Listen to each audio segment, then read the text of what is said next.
konselor buat siswanya. Nah, untuk apa namanya? Tabayun dulu, ya kan? Ini kan baru disinyalir ya? Iya, baru disinyalir, baru kumpul anak-anak udah mulai ramai gitu. Iya. Nah, tabayun dulu. Nah, nanti karena kan orang yang awam mungkin akan dengan mudah tertipu atau anaknya tidak enggak kok gitu terus. Nah, tapi konselor yang memang apa namanya expert di bidangnya itu kan bisa memahami itu, bisa menggali lebih dalam, mencari apakah ini benar atau tidak gitu. Nah, kalau misalnya tidak, ya berarti nanti ini isunya jadi isu yang berbeda nih. Nah, itu nanti isu yang berbeda. Tapi kalau memang benar, ada beberapa ya mungkin dengan pendampingan dulu, terus pengawasan yang lebih ketat berkaitan sama yang bersangkutan, gitu ya. Terus meminta pendapat ahli apakah ini bisa gitu, karena kan mungkin butuh waktu yang lebih lama. Setiap mungkin ada grid-gridnya seperti itu kan. Nah ya kalau memang tidak memungkinkan dalam rentang waktu sekolah ini kita perbaiki, ya mungkin memang harus dikeluarkan. Tapi kalau misalnya masih memungkinkan dalam rentang waktu yang kita anggap masih bisa tidak, oke, kita tangani di sini. Oke, kasus yang kedua itu tadi adalah masalah itu. Sekarang adalah bahwa terjadi pencurian dalam konteks ya kita katakan besar dalam konteks besar itu yang mestinya nggak terjadi tapi terjadi, dan itu menimbulkan satu hal perhatian besar dalam arti ya dirasa besar ya besar, dirasa sering ya dalam konteks sering dibandingkan tidak pernah terjadi kalau terjadi. Nah, lagi-lagi kondisinya adalah kejadiannya ada, barang hilangnya ada, kalau uangnya yang hilang itu ada, dan itu tidak hanya sekali, artinya itu bukan kelalaian kan, memang nyata ada pencurian. Nah, tapi namanya masih disinyalir dalam arti kita tidak bisa atau belum tahu siapa.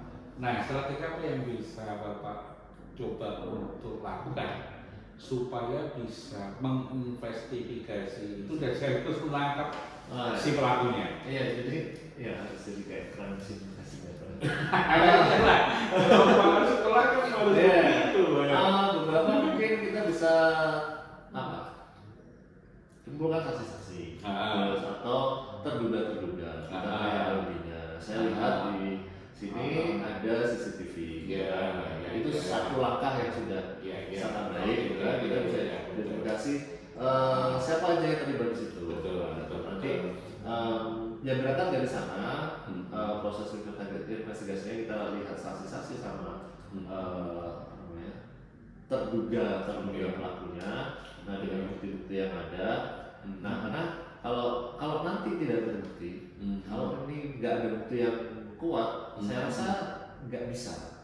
Yang bisa kita lakukan adalah saya nggak bisa menghukum kan, nggak ada yang kuat. Yang terduga ini mungkin kita bisa sampaikan secara personal. Kalian harus menduga hati-hati. Kita nggak bilang kalian melakukan, tapi ada dugaan. Jadi sekarang nama kalian ini di teman-teman sudah. Jadi kalian harus bisa menduga hati-hati. Tunjukkan kalau memang kalian orang yang baik yang tidak melakukan itu. Nah, tapi secara general juga kita pastikan ke anak-anak himbau lah ke anak-anak dengan mungkin dari yang baik sampai yang levelnya tergantung gitu ya. Levelnya agar ini tidak sampai terjadi lagi. Ya, kalau sekarang ada tangkap someday pasti akan ketahuan. Karena ketagihan pastinya nanti makin besar. Someday yang nah, kalau ketahuan ya ada misalnya proses pengembalian atau bahkan nanti kalau memang udah karena memang udah sering berkali-kali dan memang satu orang itu ya mungkin bisa gitu, karena ya akhirnya sengaja kan mengambil keuntungan dari itu. Oke, ya, next. Tadi kita berbicara dalam jangka waktu 2 tahun, kemudian menjadi juga target untuk angka pertama itu 90%. Kemudian yang berikutnya saya tanya gini, Pak Narendra, tentu setelah kita mempunyai istilahnya mempunyai tujuan dan target tertentu, taruhlah misalkan kita semua yayasan sudah mempunyai target. Kalau Pak Narendra sudah bergabung, ternyata dari waktu yang kita berikan itu Pak Narendra belum bisa mencapai target itu. Apa yang kira-kira Pak Renda untuk reasonkan ke kami atau perlu sampaikan ke kami? Iya, dalam kita akan buat laporan, terus dan analisa kenapa tidak tercapainya, apakah mungkin memang ada rencana-rencana untuk mencapai itu yang tidak bisa terlaksana, atau sebenarnya sudah dilakukan kok masih nggak terlaksana gitu. Itu kan treatmentnya akan berbeda. Nah, itu yang pertama, melaporkan kondisinya seperti apa, gitu kan. Nah, lalu yang kedua, misalnya ada belum terlaksana, gitu kan, terus berarti solusi kedepannya adalah bagaimana memastikan ini yang kemarin tidak terlaksana itu bisa dilaksanakan. Kita komunikasikan lagi dengan yayasan misalnya, kemarin tidak terlaksana, apa penyebabnya tidak terlaksana, gimana nanti di next itu bisa dilaksanakan. Kalau misalnya kasus yang satunya saya sudah dilaksanakan semua tapi ternyata nggak maksimal, ya juga harus disampaikan kan, maksudnya kenapa nggak maksimal sudah dilakukan nih, yayasan sudah memenuhi dana sudah sesuai gitu, kok masih nggak bisa, nah oke, silakan dievaluasi misalnya nanti memang apa namanya, mungkin ada target-target tertentu yang tidak tercapai, tapi ada target lain yang mungkin dalam perjalanan itu nah itu mungkin bisa dijadikan pertimbangan untuk ya, karena ini profesional ya kelanjutannya akan seperti apa. Oke, next balik sekolah boarding ya tentu berbeda dengan sekolah non boarding. Kalau konteks berbeda itu dari sisi keberadaan siswa kan 24 jam jadi tanggungan. Dalam hal konteks untuk mengkondisikan, membina dan segala macamnya memang itu adalah di domain kita. Nah, kondisi yang kadang terjadi itu yang yang kadang terjadi adalah bahwa ternyata kehidupan sosial di asrama itu tidak gampang. Dalam arti tidak semua anak itu bisa. Dalam arti bisa itu dalam waktu yang singkat semuanya dalam adaptasi atau yang lain, atau kan bahkan di dalam hal konteksnya untuk namanya guru atau pembina selamanya pun juga kadang juga ada kendala, ada masalah gitu kan. Ya cerita singkatnya gini aja deh, ya selama itu kadang banyak problem. Nah, strategi yang Pak Narendra mau lakukan apa? Jadi lagi-lagi saya sampaikan itu ya artinya gini, apa strategi supaya, kalau bahasa saya adalah agak saya haluskan ini, supaya teamworknya itu kuat dan ternyata di asrama itu semua program itu juga bisa jalan. Dalam arti yang saya maksud program itu tidak hanya sekedar namanya hafalan Quran hari ini, program misalkan bersih dirinya juga jalan, kebersihan kamarnya juga ada, kebersihan asramanya tetap terjaga. Nah kira-kira apa strategi supaya pembina asrama itu mau seperti itu apa? Pembina asrama ya? Atau pembina asrama dan semua tentunya. Oke, gimana? Saya rasa berangkat dari proses pembiasaan semuanya ya. Kesulitan beradaptasi itu ya pasti ada, semua orang ada dengan skalanya masing-masing. Ya mungkin bisa kita lakukan, kita libatkan teman-teman baik dari teman-teman siswa ke siswa atau teman-teman guru ke sesama guru yang sudah bisa lebih cepat settle gitu ya, itu mendampingi temannya yang belum. Jadi karena yang horizontal itu biasanya lebih mudah, lebih smooth maksudnya. Nah, dengan tetap ada proses pengawasan. Misalnya siswa dengan siswa, tapi ada misalnya diawasi sama pembina asramanya atau dari JNTK-nya.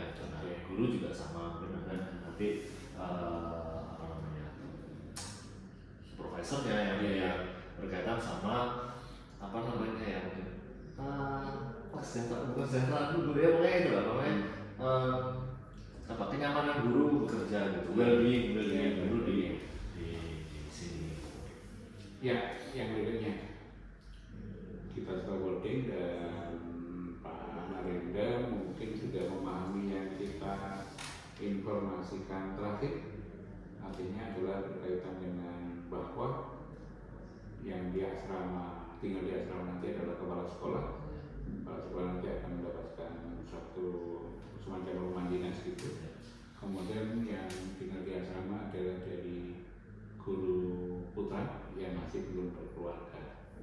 Artinya adalah sebagai seorang leader, Pak Danila mempunyai hal yang harus diperhatikan. Ada guru yang tinggal di asrama, ada guru yang tinggal di luar asrama. Pertanyaannya lagi-lagi adalah bagaimana untuk bisa mengkondisikan, menjembatani bahwa teamworknya nanti tetap bagus, meskipun ada yang tinggal di dalam maupun ada yang tinggal di luar. Karena ini hal yang kelihatannya sederhana, tapi juga bisa tidak sederhana.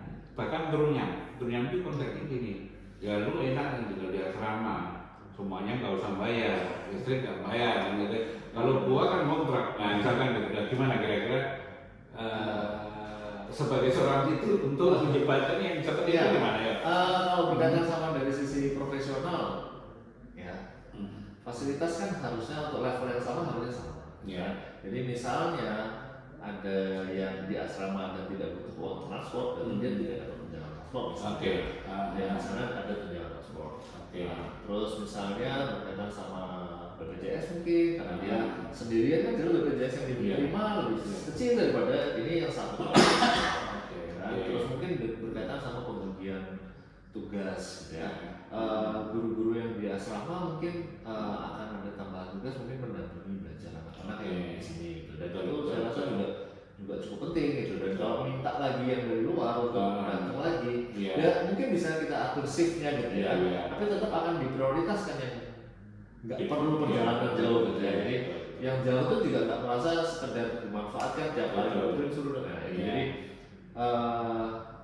ada plus minusnya baik yang tinggal di asrama maupun yang di luar, dan diharapkan plus minusnya itu berimbang gitu. Jadi ya. Oke, sudah cukup ada pertanyaan. Nah, kalau enggak jangan dipaksa. Ada pertanyaan enggak?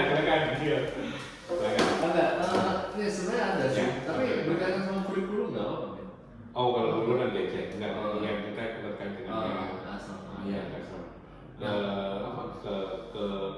Apa istilahnya bahwa kita hari ini proses seleksi dan Pak Danila sebagai bidang kepala sekolah, kemudian tadi sudah banyak hal saya tanyakan.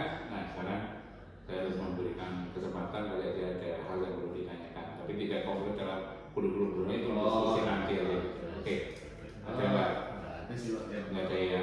Oke, kalau nggak ada ganti saya bertanya. Rundownnya sudah dipahami ya? Rundown yang kita kirimkan via email itu loh. Itu kan hari ini kan tes.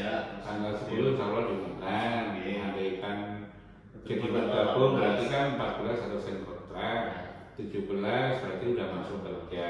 Nah, kira-kira ada kendala dengan itu? Nggak ada ya. Karena yang berikutnya saya tembak. Kalau sudah di sini nggak boleh bergabung kemana-mana dulu. Dalam konteks bimbel atau apa tentu nggak boleh. Dan satu lagi terus-terusan kami ingin membangun SMA Anti Arama itu adalah membangun kekuatan kita sendiri, kekuatan guru-guru semuanya saudara. Kita tidak akan bekerja sama dengan bimbel dalam konteks untuk mendukung. Tapi kalau sebagai band saja, justru itu yang kita butuhkan. Artinya band itu dalam gini, setelah kita ada bimbel atau kita minta tryout dari bimbel boleh. Tapi untuk pengajar semuanya kita tidak diperbolehkan. Harus tetap dikuatkan dari sumber daya yang ada itu. Oke, berarti dari rundown semuanya sudah cukup? Oke, saya informasikan sedikit bahwa kemarin kita sudah berikan dengan yayasan. Kalau di player itu kita sebutkan bahwa 1 tahun itu mendapatkan 80%, tahun berikutnya baru 100%. Tapi kemarin sudah kita diskusikan 80% itu kita tidak sampai satu tahun, insya Allah nanti sampai bulan Juni saja. Jadi Juli memulai tahun ajaran baru kita insya Allah sudah di angka yang 100%. Jadi seperti itu informasi yang perlu saya sedikit untuk klarifikasikan dulu biar ini menjadi satu perhatian juga untuk kita. Oke, begitu sudah cukup. Terima kasih banyak. Ya, monggo untuk pelajaran ke berikutnya. Assalamualaikum. Salam. Selalu. Ya, terima kasih.